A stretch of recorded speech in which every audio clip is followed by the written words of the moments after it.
allez bien. Alors ça y est, je vous ai enfin fait ce tuto make-up. Vous aviez été nombreuses à me le demander suite à mes posts que j'avais mis sur Instagram et sur Facebook avec l'évolution tout simplement par rapport à l'école en ces 2 mois, et aussi une photo que j'avais créée d'un look. Donc d'ailleurs ce look que j'avais fait la semaine passée, vous l'aviez adoré, vous aviez été nombreuses à me redemander de vous le faire. Alors tout simplement le voici, je l'ai créé. Alors j'ai eu quelques soucis avec ma caméra, la batterie nous a lâché en plein milieu, donc ça a été vraiment compliqué pour filmer ce tuto. Donc si vous voyez que je galère un petit peu avec le montage, soyez indulgente s'il vous plaît, parce que j'ai vraiment tout donné pour arriver à vous mettre cette vidéo dans la boîte le plus rapidement possible. Sur ce, je vous laisse. N'oubliez pas bien sûr de liker un maximum si vous voulez plus de tutos make-up. Si jamais vous avez des idées ou des envies, dites-moi ça en commentaire, ça me fera en tout cas très plaisir de vous lire. Au moins on partage ensemble des astuces, des tutos, tout ce que vous voulez. Et bien sûr aussi de vous abonner, c'est gratuit, comme ça vous ne manquez aucune de mes vidéos dès leur sortie. Je vous fais de très gros bisous et je vous laisse avec la suite. Et c'est parti pour le make-up. Alors pour commencer, le premier fard de transition, j'ai utilisé un bronzer. Alors prenez n'importe quel bronzer, ça fera l'affaire. Moi j'ai utilisé le bronzer de chez Too Faced de la palette Cocoa Contour en teinte Dark Cocoa. Bien sûr pour tout ce qui est les teintes de produits, les produits utilisés, etc. Je vous mets tout en barre d'infos avec les liens, donc allez checker si jamais ça vous intéresse. Pour ce look, j'ai utilisé la palette Shadow Couture de chez Anastasia Beverly Hills. Et pour intensifier ce fard de transition, on va utiliser la teinte Morocco que l'on vient estomper là où on a utilisé le premier fard de transition. Cette fois-ci, on va l'intensifier une deuxième fois un peu plus fort et on va mélanger le fard Morocco avec une pointe de fard Fudge et vous continuez à estomper encore et encore. Bien sûr, si vous n'avez pas cette palette à la maison, prenez une palette ressemblante ou des teintes ressemblantes, ça fera vraiment l'affaire. Pour cleaner le tout, vous prenez le fard Soft Peach qui est tout simplement un fard de couleur chair. On continue, mais cette fois-ci plus précisément dans le coin externe avec juste le fard Fudge. Donc c'est un marron un peu plus froid et plus foncé. Et vous venez vraiment travailler le coin externe. Et vous reprenez votre pinceau Fluffy avec la teinte Morocco et vous venez vraiment estomper le tout.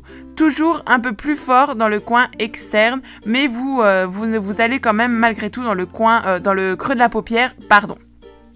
Alors cette fois-ci, maintenant on va prendre la teinte noire de la palette et on va venir vraiment intensifier, oulala je perds mes mots, dans le coin externe un peu plus précisément. S'il vous reste quelques traces, c'est pas grave, n'ayez aucune crainte, estompez malgré tout, mais on va vraiment laisser ça comme ça en suspens puisqu'on va venir terminer avec d'autres teintes par la suite.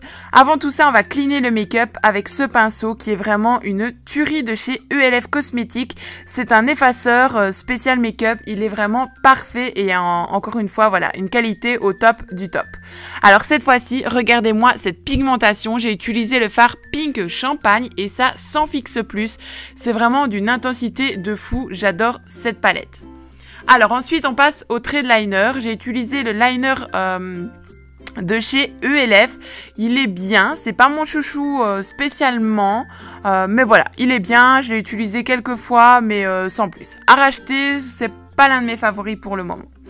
Ensuite, donc, on va reprendre le make-up là où on l'avait laissé tout à l'heure et on va venir flouter une fois un petit peu plus intensément avec du noir.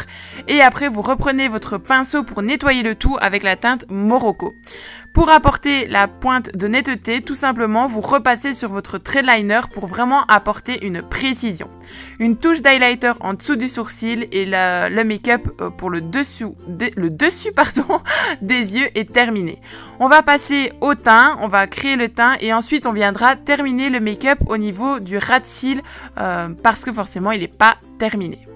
Pour ce qui est maintenant du teint, j'ai utilisé mon fond de teint et l'anti-cerne Born Tissue de chez Too Faced. C'est ma nouvelle routine de l'automne, j'adore vraiment ces deux produits. Ils vous apportent une peau de poupée, un teint parfait toute la journée et sincèrement, ils ne me déçoivent pas sur tous les points de ces deux produits. Je les aime vraiment beaucoup. Comme vous le savez maintenant, je pense, j'adore ce point vraiment très illuminé en dessous de l'œil. Donc pour cette partie-là, je vais utiliser une poudre fixatrice et matifiante de couleur blanche et pour le reste du visage je vais utiliser une de couleur légèrement dorée, légèrement chaude en fait, qui va vraiment apporter un côté plus neutre au niveau du teint. Bien sûr, j'enlève en même temps l'excédent de la poudre blanche que j'avais laissé pour qu'elle soit vraiment correctement absorbée. Ça donne vraiment une finition beaucoup plus nette en fait au make-up. Je creuse légèrement les joues, mais je voulais pas spécialement un ultra contouring. Je voulais un teint légèrement réchauffé, mais sans plus, puisque les yeux sont assez chargés, ainsi que la bouche. Donc sincèrement, je voulais pas non plus abuser vraiment du contouring. Alors au niveau du nez, je vais vraiment créer un petit réchauffement. Je vais vraiment tracer légèrement le nez.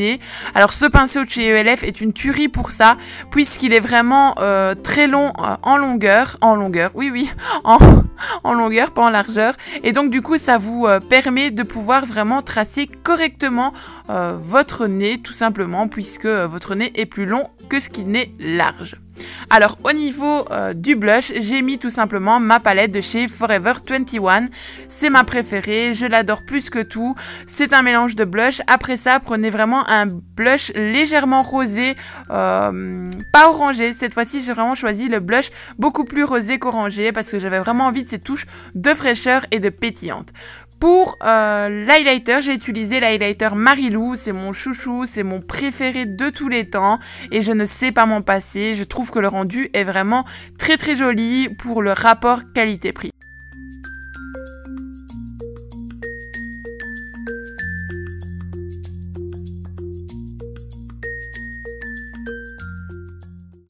Bien sûr, on n'oublie pas l'arc de Cupidon avant de mettre votre rouge à lèvres. Je trouve ça vraiment important, ainsi que l'arête du nez. Je trouve que ça apporte vraiment cette touche de lumière quand vous bougez votre visage, puisque le reste du teint a quand même été assez bien matifié. Pour le rouge à lèvres, c'est un Melted de chez Too Faced. Alors ce que je fais, parce que malheureusement là ma caméra s'est coupée à cause de la batterie, ce que je fais, c'est j'apporte d'abord une première couche pas trop épaisse et ensuite je vais venir intensifier au fur et à mesure des couches. Vous allez voir, j'appuie vraiment sur le Melted et donc du coup la couleur va seulement arriver et une fois la couleur appliquée, je vais venir prendre un pinceau biseauté et en fait vraiment cleaner tous les bords du rouge à lèvres. Pour le ras de cils, je vais tout simplement utiliser la teinte Morocco que je viens mettre vraiment en dessous de tout le ras de cils et vraiment en coin externe, j'ai utilisé le fard Fudge et j'ai ensuite appliqué mon mascara que vous ne verrez pas puisque là aussi ma caméra s'est coupée. J'espère en tout cas que ce look vous aura plu. N'hésitez pas à me dire tout ça en commentaire. Je vous fais de très gros bisous et je vous dis à très bientôt.